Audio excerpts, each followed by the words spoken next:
You've got a 3% mortgage and years of memories in your home, and you're thinking of selling now? Well, you might seriously regret it. And today, I'm going to tell you why. Now, I know this is going to sound crazy coming from a real estate guy, but don't sell your home right now. Not yet, anyway. And after 30 years in the business, I've walked through more homes and talked to more sellers than I can count. And I've told a lot of people face to face you shouldn't sell your home right now.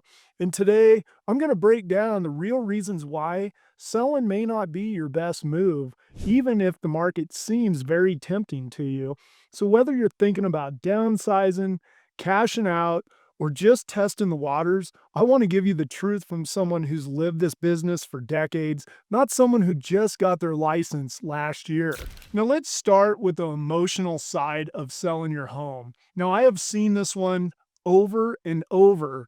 And if you're thinking about selling because you're possibly going through a major life change, maybe it's retirement, losing a spouse, or you're becoming an empty nester, you just may want to slow down a bit. And the reason why I say this is I've sat at many kitchen tables with people who are still grieving or just feeling overwhelmed, and they think the solution is sell the house and just basically start over. I mean, we've all been there, right?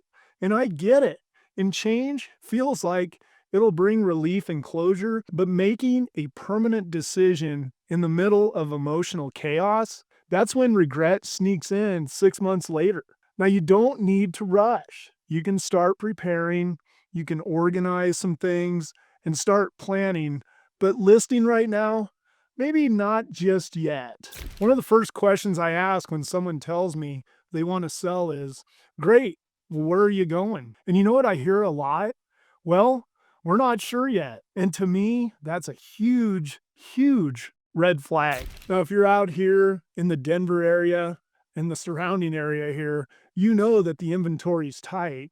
So wherever you're at, that may be the same thing. And if you're looking for, say, a one-level ranch with low maintenance, well, those homes in areas out here are like unicorns. And I had a couple tell me they wanted to downsize from their two-story into something smaller and easier to manage. And the problem was nothing existed that matched their needs, at least not without a bidding war or just paying top dollar.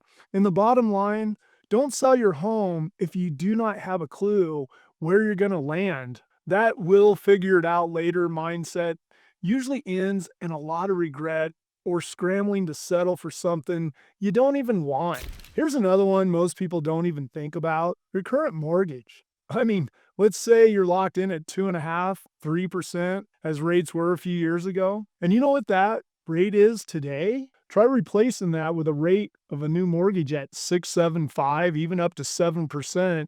And then tell me if you're saving money by actually downsizing. Because spoiler alert, you're probably not. I actually had a seller recently who was looking to save money. And by moving into a newer, smaller home, and after we ran the numbers, guess what? That smaller house had a higher payment. And why? We had higher property taxes, higher HOA, and yes, that much higher interest rate. And from my days of being a lender too, I can tell you those rates might be a thing of the past, but that's my opinion. So you really need to think about giving up that low interest rate. And don't assume downsizing automatically equals a savings. You need to run the math, and you also need a good professional to help you with the numbers as far as what taxes are in different areas and HOAs and so forth. And if you need connected to a good professional, my link's down below. Click on that. I'd love to set you up with some good professionals in my network.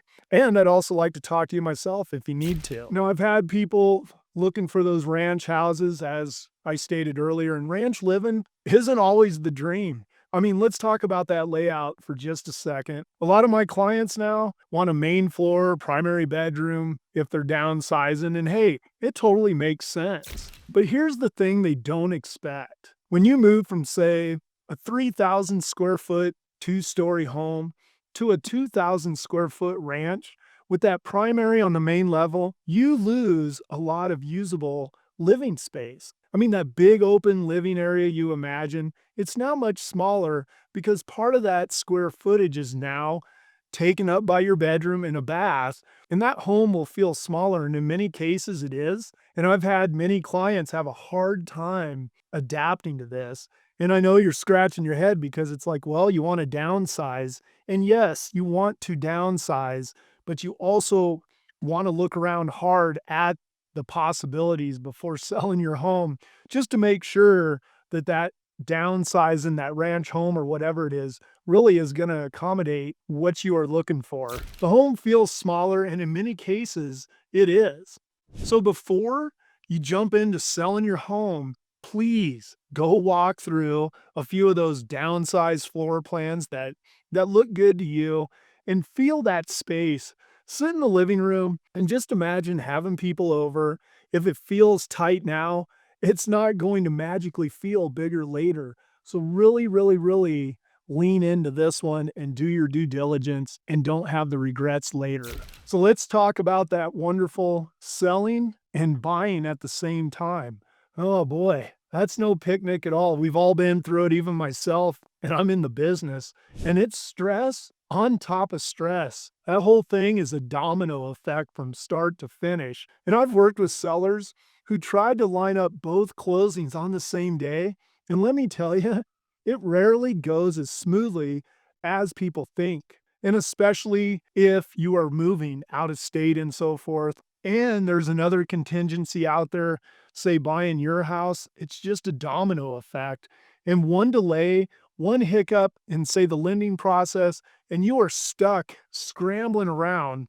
And also, let's be honest, if you're no longer working or have that non-traditional income to qualify for new mortgages, it might be harder than you think to do all this. As lenders nowadays, they aren't just handing out approvals anymore. And after being in the lending business in the past, I just want to stress to you, always go and get a solid pre-approval based upon either selling the home, buying the new one, keeping the old one. You want to run all the scenarios with your lender so you know exactly where you're at. And don't do this after you get under contract on something, because I have had clients that have done that, went and put an offer on a home out of state, call me up, say they got to sell the home. And then we don't even know what their net numbers need to be. And again, they are just scrambling. So with that said, you just need to have a solid plan for both ends of your move. And if you don't have that plan yet, do not list your home. Trust me, you'll thank me later. Now let's talk about experience. And let me just say something about agents. I've been doing this since the 90s. I've sold hundreds of homes. I've helped many people. And you know what I'm not doing? I never push people to list, especially when it's not right. And if you're even buying a home with me, I'll talk you out of it before I talk you into it. And I have seen a lot of agents who actually do the opposite. And especially the newer agents or those part-timers, they're just hungry for that next deal. And they're just going to tell you whatever you want to hear to get your signature on the paperwork. And I've lost a lot of deals to this, but I feel better in the end that I didn't force people to do what they didn't want. And if your agent isn't just walking you through some of these hard conversations, like where are you going to live, how much you'll really spend, and the emotional toll it could take, and the condition of your home, just to help get your home ready for the market and really have those connections to help you get the best return on investment, then you need to go get a new agent. And trust me on this one, you really want to interview more than one agent, even if it's a referral. Talk to a couple, ask them how many listings they've actually sold, not their team, not their brokerage. Have them bring their numbers to you. There's ways they can get them. And if they can't produce these numbers at all or give you any straight answers, then just run. Because after being in this business for 30 years, I've seen all the tactics, and you just want to be careful so you don't have regrets later. Here's a sentence that makes me always hesitate the most with people. It's when they say, well, We don't have to sell. and every time I hear that, I know we're going to be in trouble. Because here's the thing, selling your home is a huge process. It takes a lot of energy, takes a lot of time, takes a lot of money. You got cleaning, you have repairs to do, you got all those showings and negotiations. And if you're not all in on doing it right, you're going to hate every minute of it, and we're all going to get frustrated, and you're probably going to leave money on the table because you're not making good decisions. So if you're just testing the market or thinking maybe we'll list it, see what happens, here's my response to that. Don't do it. Now, are there good reasons to sell your home right now? Well, absolutely. Maybe your home's too big and you can't manage it anymore. And maybe you're not keeping up with the maintenance and things are really breaking down. Maybe you want to be closer to your grandkids or your kids, or just someplace warmer like I get to every year. And if you have a solid plan and the numbers make sense, then absolutely it is time to sell if you're in that situation. And in markets, especially in parts of Denver out here, prices are still strong, inventory is still low, and you can cash out with some big equity.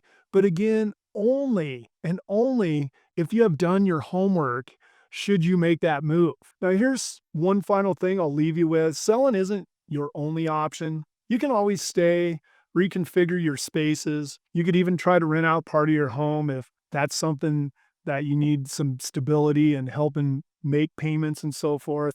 Or you can rent yourself while keeping your house as a rental. I've had people do that, surprisingly enough, and it worked out. Or you just wait until that timing feels right. But you have worked hard to build this life and this home. Don't let pressure, whether it's from the market, your neighbors, or an overeager agent, push you into a decision that you're just not ready for.